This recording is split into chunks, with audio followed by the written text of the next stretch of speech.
এই শাহজাহানরা পৃথিবীর যেখানেই লুকিয়ে থাকুক না কেন তাদেরকে খুঁজে বের করে উপযুক্ত শাস্তি দেওয়ার কাজ গভর্নমেন্ট প্রশাসনিক ক্ষমতা তাকে চ্যালেঞ্জ করেছেন এই গুন্ডারা।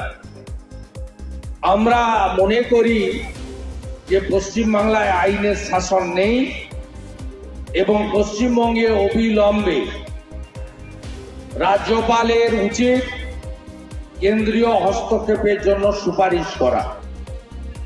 আমি একটু আগেই আসার আগে 1টা নাগাদ মহামান্য রাজ্যপালের একটি অডিও তার বার্তা পেয়েছি, শুনেছি।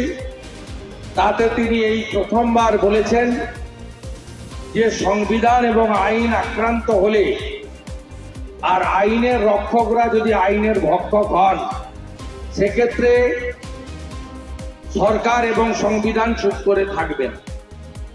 আমি মহামান্য রাজ্যপাল মহোদয়কে বলবো, আপনি পঞ্চায়েত নির্বাচনের সময় অনেকগুলো এলাকায় যাওয়ার চেষ্টা করেছেন, সরকারকে সতর্ক করেছেন।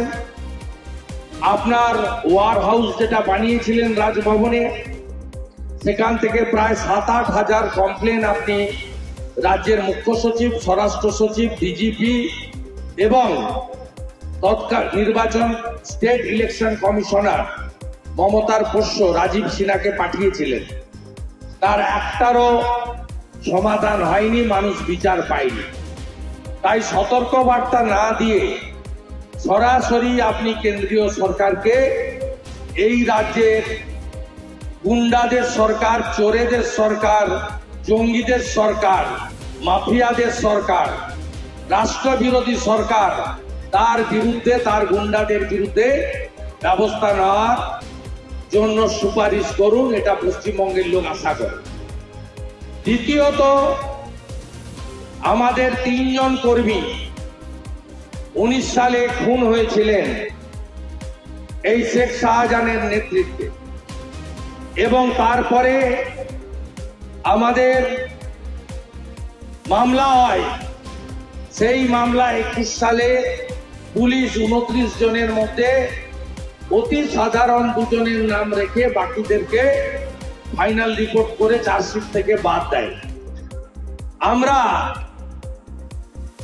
সেই পরিবারগুলির পক্ষ থেকে, তপন মণ্ডল, দেবদাস মণ্ডল, এই পরিবারগুলির পক্ষ থেকে আমরা আগামী সপ্তাহে কোর্টে যাচ্ছি যাতে হেভিয়াস কর্পাস মামলা গ্রহণ করে পুলিশের উপরে প্রাথমিক আস্থা কলকাতা হাইকোর্ট রেখেছিলেন। পুলিশ তার কাজ করতে পারেনি বলে এই ফ্র্যাঙ্কেনস্টাইন, এই লুম্পেন আজকে মহাদানবে পরিণত হয়েছে এবং এর জন্য সিপিএমও দায়ী।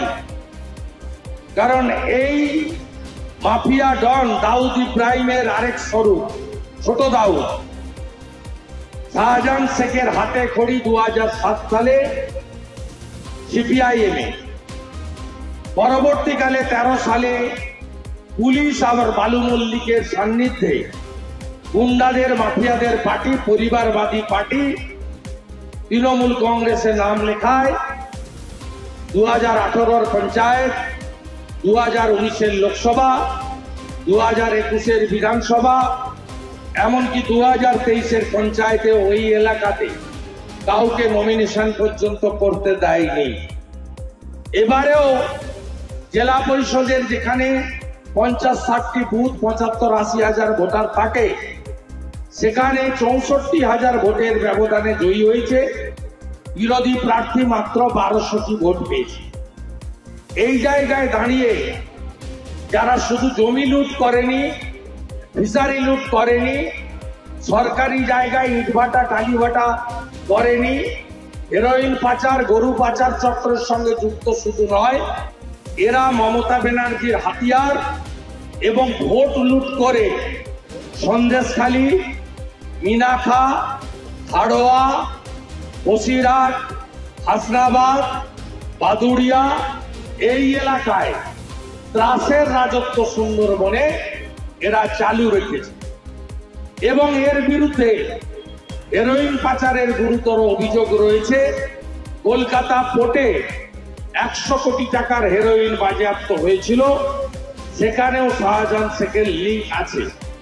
তাই এই ধরনের এলিমেন্টকে যদি বিচ্ছিন্ন করতে হয়, তাদেরকে যদি আইনের আওতায় আনতে হয়, তাহলে মমতা ব্যানার্জি এবং তার ভাইপোকে প্রথমে আইনের আওতায় নিয়ে যেতে হবে এবং এই পশ্চিমবঙ্গে গুন্ডা পুলিশ আর তৃণমূলের যে ত্রয়ীদের আঁতাত, এই আঁতাতকে ভাঙতে হবে।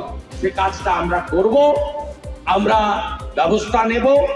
আমি ইতিমধ্যে ভারত সরকারের স্বরাষ্ট্রমন্ত্রী মাননীয় অমিত শাহ সহ আমাদের ইডি ডাইরেক্টরেট সহ আমি সর্বস্তরে যারা দেশ রক্ষার দায়িত্বে আছেন তাদের কাছে লিডার অব অপোজিশন হিসেবে আমি জানিয়েছি। আমাদের রাজ্যের সভাপতি লিখিতভাবে কেন্দ্রীয় স্বরাষ্ট্রপতি মন্ত্রী সম্মানীয় অমিত শাহজিকে আবেদনও করেছেন। আমরা এটা ছাড়ব না এবং আপনাদের মাধ্যমে আমরা আশ্বস্ত করতে চাই, আজকে হয়তো কয়েক হাজার গুন্ডা মাফিয়া দিয়ে রোহিঙ্গাদের দিয়ে অপ্রস্তুত থাকায় নিরীহ ইডির আধিকারিকদেরকে আক্রমণ করেছে, কিন্তু এই শাহজাহানরা পৃথিবীর যেখানেই লুকিয়ে থাকুক না কেন তাদেরকে খুঁজে বের করে উপযুক্ত শাস্তি দেওয়ার কাজ নরেন্দ্র মোদীজির নেতৃত্বাধীন সরকার করবে। এটা আমি পশ্চিমবঙ্গের লোককে আপনাদের মাধ্যমে আশ্বস্ত করতে চাই। আমাদের ভিডিও ভালো লাগলে লাইক এবং শেয়ার করুন। কমেন্ট সেকশনে গিয়ে জানান আপনাদের মতামত। আরও ভিডিও পেতে আমাদের চ্যানেল সাবস্ক্রাইব করুন এবং প্রতি মুহূর্তে খবরের আপডেট পেতে প্রেস করুন বেল আইকন।